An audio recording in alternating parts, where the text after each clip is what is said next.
दोस्तों नमस्कार, कैसे हैं आप। मैं प्रभुदत्त गुप्ता योग के फ़ायदे चैनल में आपका हार्दिक स्वागत करता हूं। दोस्तों, आज मैं आपके लिए जो हमारे सीनियर सिटीज़न हैं या जो हमारे किसी वजह से बड़े बुज़ुर्ग हैं और वो आसन नहीं कर पाते, लेकिन वो स्वस्थ तो रहना उनके लिए भी बहुत ज़रूरी है। तो उनके लिए मैं छोटी छोटी सूक्ष्म क्रियाएं आज ऐसी कराऊंगा जिन्हें करके वो भी पूरी तरीके से स्वस्थ रह सकते हैं। तो दोस्तों, अब हम चलते हैं अपनी सूक्ष्म क्रियाओं की ओर। दोनों पैर सबसे पहले सीधे करें,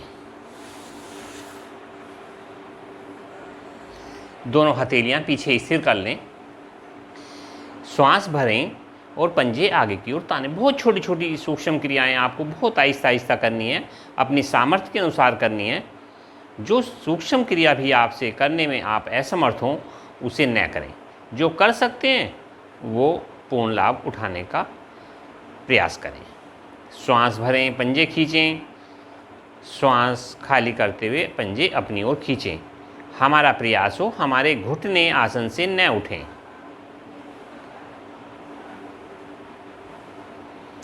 अब मिले हुए पंजे दाईं ओर ले जाएं और पंजों से दाईं ओर से बाईं ओर बड़े से बड़ा चक्र बनाएं।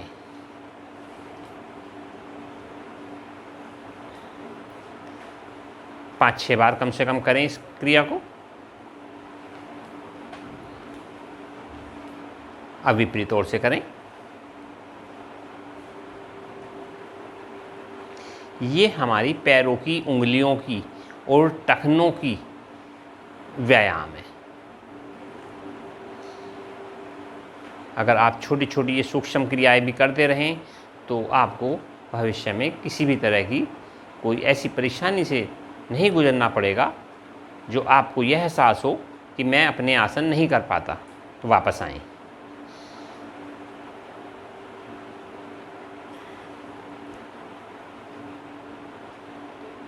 थोड़ा सा अब हमारी उंगलियों की हो गई, पैरों की, टखनों की हो गई। अब हम अपने घुटनों की करते हैं। थोड़ा सा पैरों को ऊपर नीचे करें, बहुत आहिस्ता आहिस्ता करें। हर क्रिया अपनी सामर्थ्य के अनुसार करें।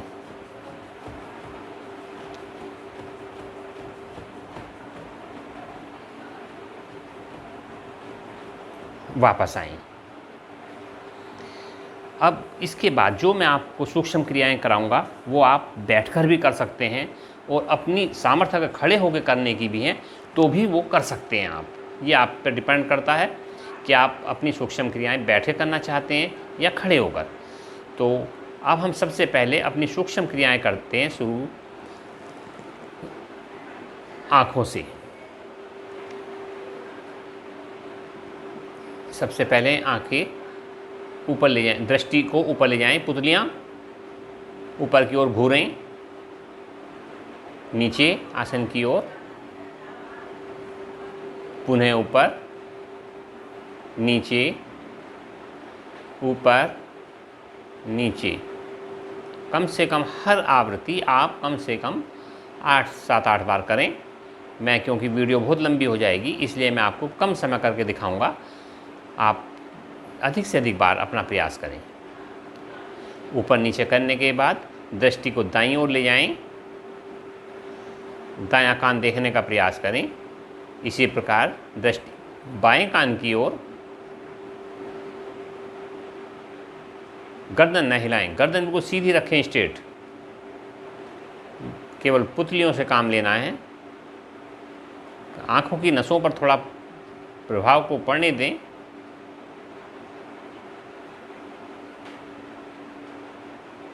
आंखें कोमलता से बंद करें। अब दृष्टि को दाईं ओर ले जाएं, ऊपर।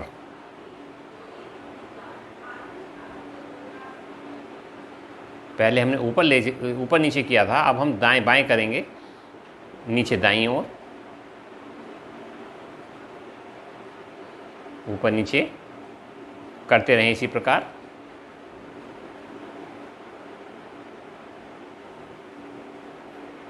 वापस आएं। अब ऊपर बाईं ओर ले जाएं, नीचे दाईं ओर, फिर बाएं, नीचे दाएं, ऊपर बाएं, नीचे दाएं, ऊपर बाएं। आंखें कोमलता से बंद करें। पुनः आंखें खोलें। अब आंखों से बड़े से बड़ा वृत्त बनाएं, दाएं से बाईं ओर। कम से कम 5 बार क्लॉकवाइज, 5 बार एंटी क्लॉकवाइज। हमारा प्रयास हो जब हमारी दृष्टि वृत्त के चारों ओर घूमे तो उसकी गति समान रहे। विपरीत ओर से भी कर लें।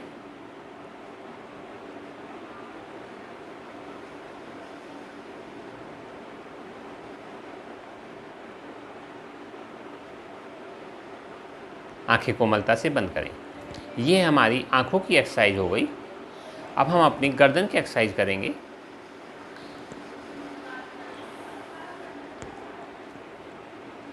किसी भी सुविधाजनक आसन में बैठे रहें।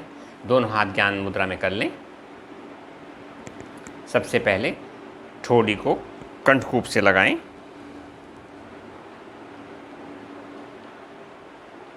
पीछे गर्दन को रीढ़ से लगाएं।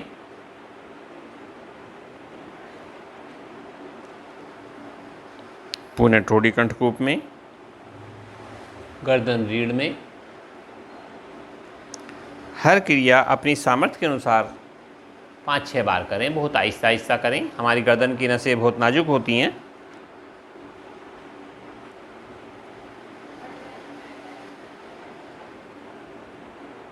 आए धीरे धीरे वापस। दायां कान दाएं कंधे पर, बायां बाएं कंधे पर, फिर दायां दाएं पर, बायां बाएं पर,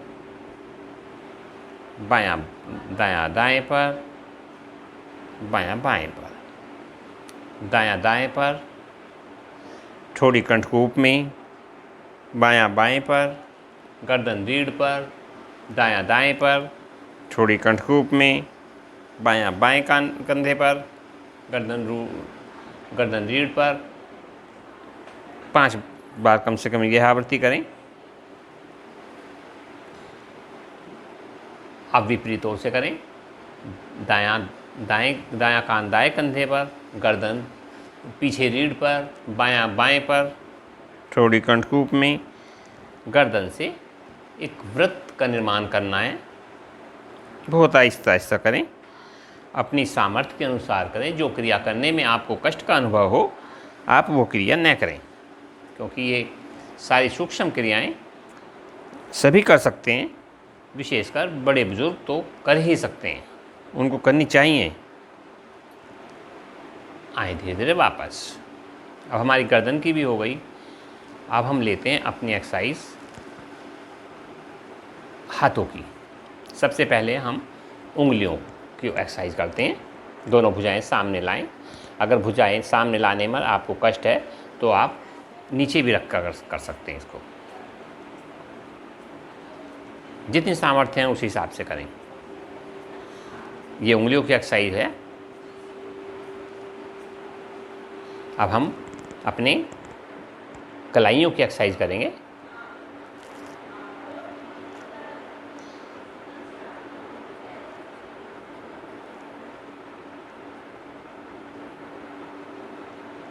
विपरीत ओर से भी करें।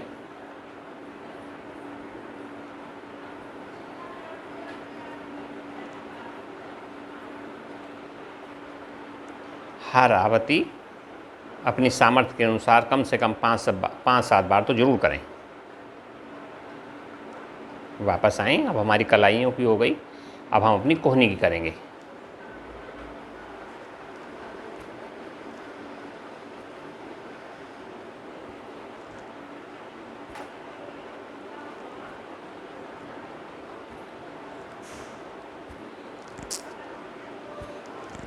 वापस आएं।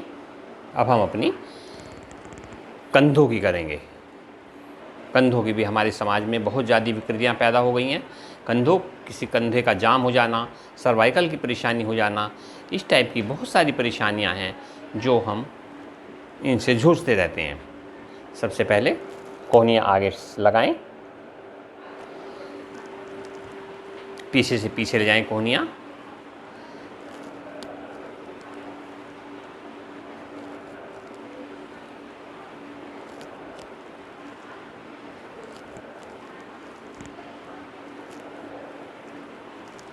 वापस आएं।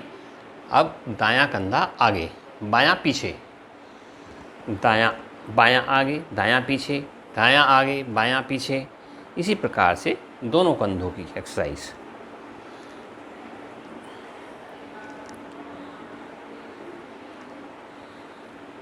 विपरीत ओर से भी कर लें।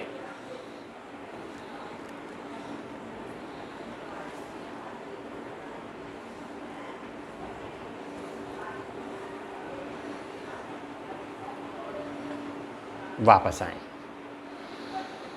अभी भुजाएं इसी प्रकार रखें। थोड़ा सा कंधों को हम गोलाई में घुमाएं।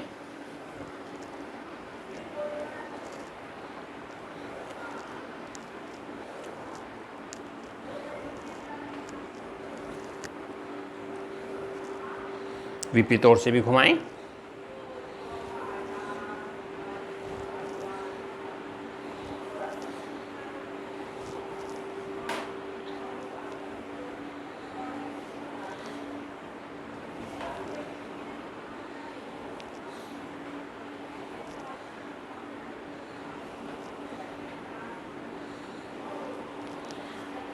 विपरीत ओर से भी कर लें।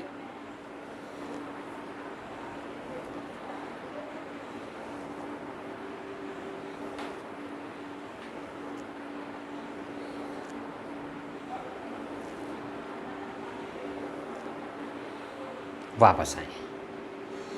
तो दोस्तों, हमारी ऊपर के शरीर के ऊपर के हिस्से की एक्सरसाइज हो गई, हमारे पैरों के घुटनों तक की एक्सरसाइज हो गई। अब हमारी अभ्यास बचता है मध्य भाग का, रीढ़ का, पेट का और हमारा कूल्हों का।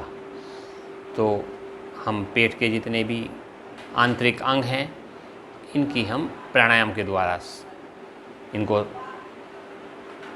निरोगी बना सकते हैं। तो उसके लिए हमें ज़रूरी है कि हम 1-2 प्राणायाम कर लें। बड़े बुजुर्ग हल्के हल्के प्राणायाम करें, जैसे अनुलोम विलोम। अनुलोम विलोम हर एक उम्र का आदमी कर सकता है, किसी को कोई समस्या नहीं है। आप इसे किसी भी प्रकार से बैठकर कर सकते हैं, आसन पर, बिस्तर पर, गद्दे पर, कुर्सी पर, कभी भी बैठकर कर सकते हैं। तो हम एक अनुलोम विलोम प्राणायाम कर लेते हैं। पहले बायां हाथ ज्ञान मुद्रा में ही रखें। दायां हाथ से प्राणायाम मुद्रा बनाएं, अंगूठा दाईं नासिका पर। बाईं नासिका से धीरे धीरे श्वास को खाली करें। अब बाईं नासिका से श्वास को भरें, गहरा लंबा श्वास भरें, धीमे धीमे भरें, अधिक से अतिरिक्त मात्रा में भर लें। और दाईं नासिका से उसी गति से धीमे धीमे खाली करें। बस ध्यान ये रखें कि हम जितने समय में श्वास लेते हैं उतने समय में ही श्वास को छोड़ना है। हमें श्वास रोकने का कोई प्रयास नहीं करना। अब जिस नासिका से हमने श्वास को खाली किया है, उसी नासिका से अर्थात दाईं नासिका से श्वास को भरें। श्वास हमारा गहरा और लंबा और अधिक से अधिक श्वास भरा करें। बाईं नासिका से बहुत धीमी गति से श्वास को खाली करें। अब बाईं नासिका से गहरा लंबा श्वास भरें।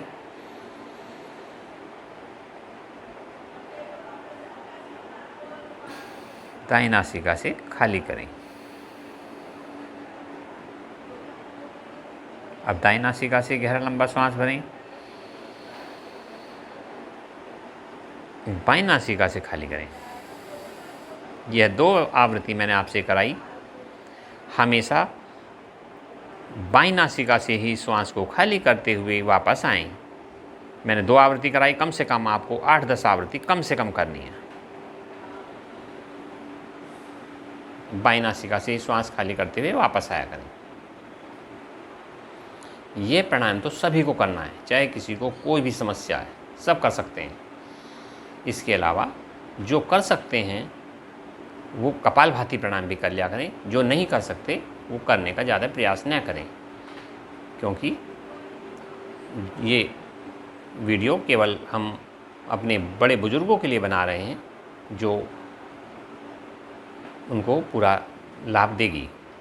जो है बड़े बुज़ुर्ग हमारे कपालभाति कर सकते हैं, वो कपालभाति भी करें।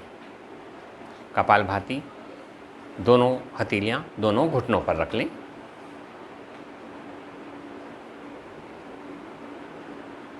भरें गहरा लंबा श्वास। गुदा मूल को अंदर की ओर संकुचित करें। हमारा मूल बंद लग जाएगा। नाभि को रीढ़ से लगाते हैं तो उद्यान बंद कहलाता है, और ठोड़ी को कंठकूप से लगा देते हैं नीचे की ओर तो जालंधर बंद लग जाएगा। तो अब हम सबसे पहले केवल मूल बंद लगाते हैं, गुदा मूल को अंदर की ओर संकुचित करते हैं और भरा हुआ श्वास नासिका के द्वारा छोटे छोटे स्ट्रोक में झटके से छोड़ते हैं।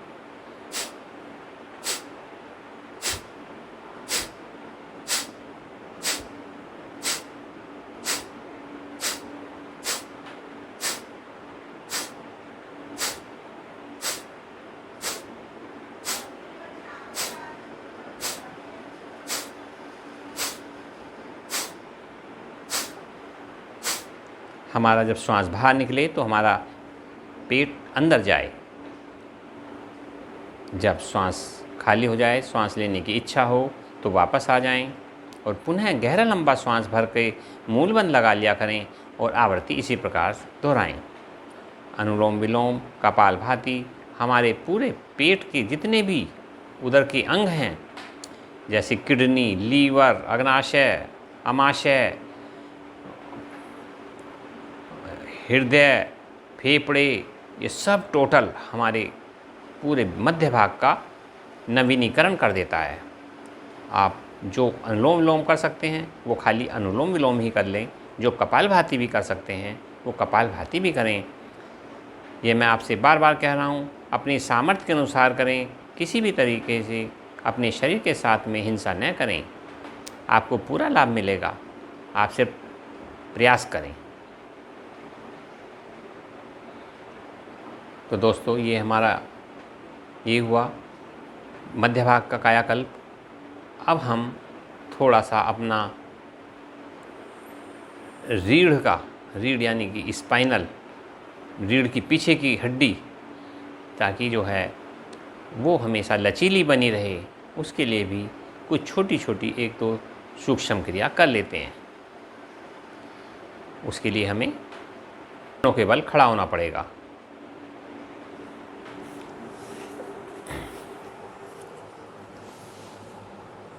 वज्रासन में आए, पहले घुटनों के बल। यह क्रिया वही करें जिसमें सामर्थ्य है, जो कर सकते हैं। जो नहीं कर सकते वो उसको छोड़ दें। घुटनों के बल खड़े हो जाएं।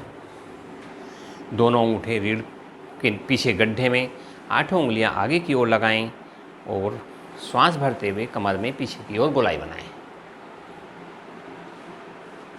जिनकी पूरी गोलाई बन जाए वो हथेलियाँ एड़ियों पर ले आएं। नाभि वाला हिस्सा तान कर रखें।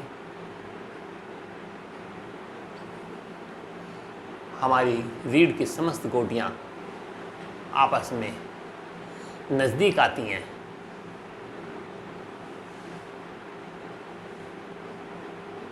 आए धीरे धीरे वापस।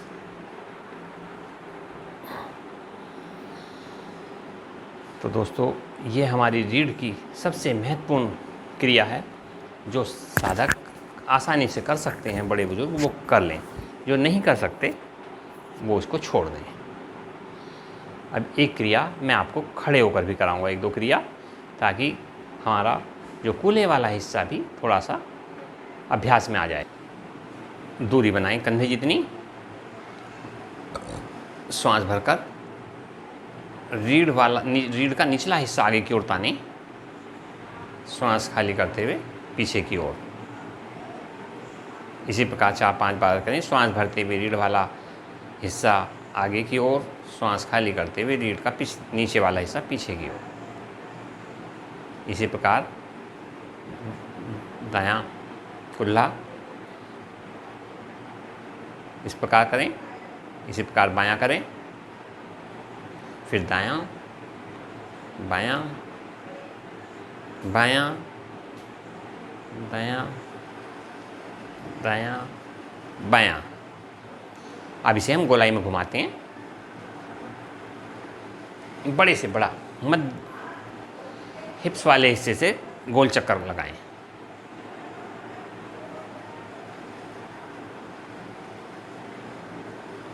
आठ 10 बार करें इसे। इसी प्रकार विपरीत ओर से भी कर लें।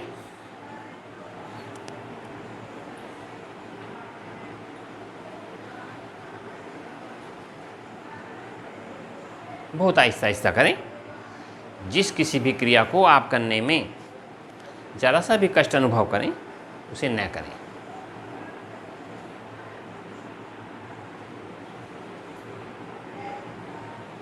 आए धीरे धीरे वापस।